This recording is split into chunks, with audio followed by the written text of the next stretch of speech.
So tadi kita dah tengok 3 strategi macam mana kita nak acute weight loss. Acute weight loss for the combat athlete. Satu, kita perlu manipulate the gut content, manipulate the carbohydrate and also manipulate the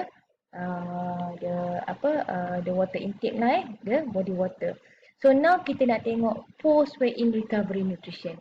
Jadi tadi kita tunjuk dah macam mana 3 cara untuk combat sport athlete ni untuk dia turunkan berat badan semasa nak weigh in.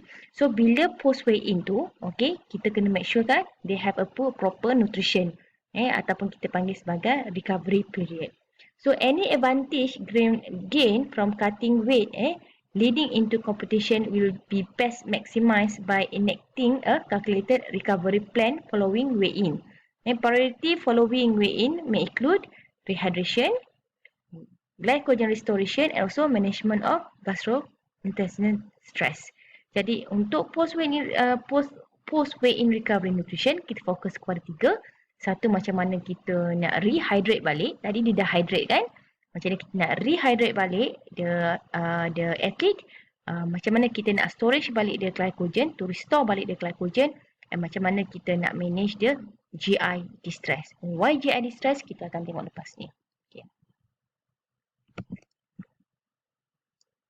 Combat sport athlete selalunya dia kena aim untuk restore fluid losses to within approximately 2% of pre-hypohydration body weight untuk pastikan to minimize the negative performance effects. Faktor-faktor yang akan prohibit untuk capai goal ni adalah satu, when the athlete have insufficient recovery time. Macam mana dia nak minum balik ni when they have a insufficient recovery time, and also difficulty in accurately identifying the magnitude of hypohydration. Memandangkan acute changes in body weight will likely be made up of more than solely body water. Bukan setakat body water sahajalah. Jadi adequate recovery time following weigh-in conducted the day before competition is likely. However, this may not be the case for those who weigh in the morning of competition. Sebab itulah, those who weigh in the morning of competition may best manage their body weight by preventing the need to lose more than 3% of body weight via dehydration in order to make weight. Jadi for those yang orang kata kalau pagi tu dia kena weigh in, jadi kita kata kita tak minta lah diorang untuk lose more than 3% of body weight via dehydration. Jadi general sports nutrient recommendation, they will suggest 125 to 150% of any fluid deficit needs to be ingested to compensate for continued urine losses. In certain situation, maybe benda ni sangat-sangat susah. Since the true fluid deficit may be unknown. For example, non-fluid acute weight loss may confound the typical use of body weight changes in estimating the hypohydration. And also, large fluid volume may be impractical untuk kita consume during limited recovery time. Sebab kita tahu bahawa kalau kita minum sangat banyak dalam masa yang singkat, kita akan mengalami hyponatremia. Jadi when you have limited recovery time, so this will be impractical. In addition to fluid volume larger than losses, athlete can further enhance the rehydration effort post weigh-in via additional strategy. Dia kena fikirlah strategi yang lain Jadi apa yang dia kena buat usually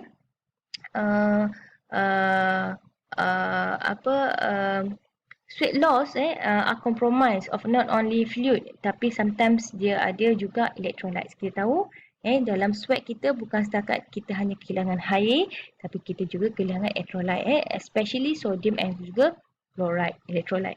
So replacement of this electrolyte actually will promote the restoration of plasma osmolality and also volume. Sweat sodium concentration, they range approximately 20 to 80% millimole per liter.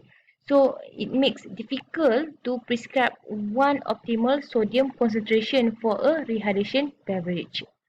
Tetapi Fluid retention does correlate with sodium content sebab both electrolyte replacement and the effect on the intestinal absorption. Okay. Ini berlaku following both the consumption of salty food alongside with fluid and sodium containing fluids alone. Kalau kita tengok dalam sports drink, sports drink typically dia akan contain less than 30 millimole per liter of sodium. Okay, tetapi macam ORS, oral rehydration solutions, dia commonly used in the treatment of acute diarrhea and vomiting, where it contains 50 to 90 millimole per liter of sodium.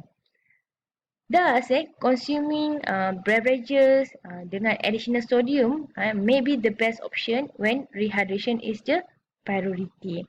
Alternatively, dia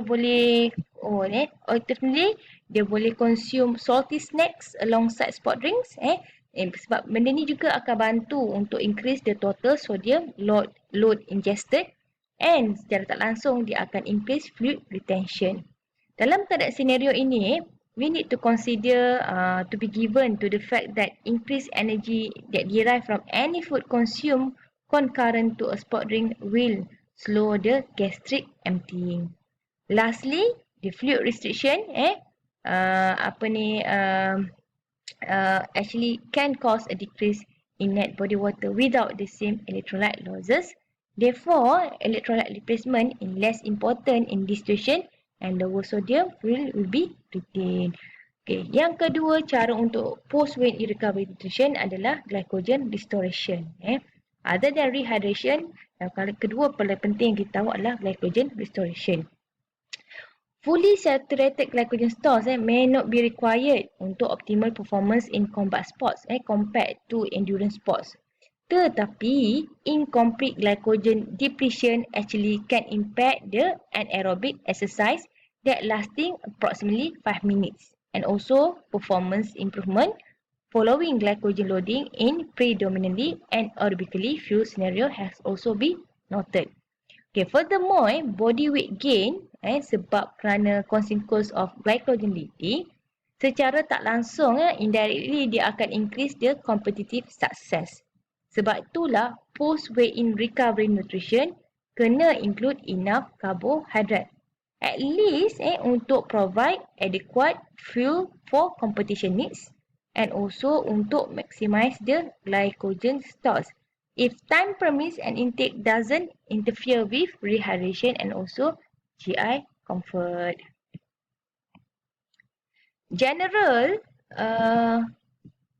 The general sports nutrition guideline prescribe of kita tahu bahawa kalau nutrition 5 hingga 10 gram per kilogram of body weight and engage in moderate volume training up to 7 to 10 gram per kilogram. So to maximize the glycogen storage, selalunya 5 hingga 7 tapi kita boleh up to 7 to 10 to maximize the glycogen storage. So taking into consideration tapered training and allowing for potential carbohydrate loading, a post-weigh-in recommendation adalah 5 hingga 10 gram per kilogram of body weight that encompasses both goal. Those with limited recovery time, ataupun for those yang nak avoid GI discomfort, sebab kita tahu kadang-kadang karbohidrat ni boleh buat GI discomfort, they may want to aim for the lower end of this range, which is 5 gram per kilogram of body weight. Whereas athlete yang extended recovery time ataupun they have desire to increase the body weight, maybe dia akan dapat benefit from consuming at the high end, which is 10 gram per kilogram of body weight. Kedua adalah when we want to select the high GI carbohydrate and or carbohydrate rich fluid, which simultaneously aid in rehydration effort, may reduce the GI discomfort commonly associated with the consumption of solid food close to competition. Dan ketiga adalah kita boleh juga add protein to recovery meals or snacks which study have found it can also increase the glycogen storage when carbohydrate intake is suboptimal. Consideration also needs to be given to rehydration. However, as hypotonic fluid, contohnya kalau fluid more than 10% carbohydrate, sebenarnya dia boleh decrease the rate of gastric emptying and rehydration, as well as dia akan affect juga the GI comfort. Therefore, at times, athlete may need to determine which takes priority between rehydration and refueling, as focusing on one may limit their ability to achieve the other. Dan yang ketiga, lepas glycogen redehydration, glycogen restoration, yang ketiga adalah managing the GI distress. Ideally, post-weigh-in intake should fully recover the nutrient status while avoid the GI stress. Of the aforementioned acute weight loss strategy, a low fiber diet is likely to less harmful. In contrast to depleted glycogen and dehydration, reduced GI bulk is not thought to be performance limiting and providing energy intake is adequate. Sebab itulah body weight loss by reducing gut content doesn't require acute replacement, and recovery should focus on replacement of fluid and carbohydrate as detected by acute losses. In fact, a sudden reintroduction of dietary fiber slows the gastric emptying and nutrient absorption. Dia potentially will produce the GI discomfort. Ini juga berlaku kalau kita makan, the athlete makan large fat intake. Large fat intake also akan produce GI discomfort. Sebab itulah dietary fiber and fat should be limited as consumption post-weigh-in. Not only depletes other more important nutrients but may impair the competition performance directly ataupun indirectly. This consideration is heightened when the recovery period is limited.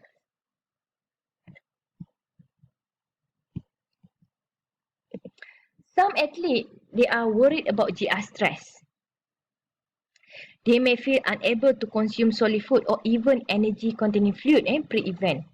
For this athlete, there are options which may enhance performance without aggravating the GI symptoms.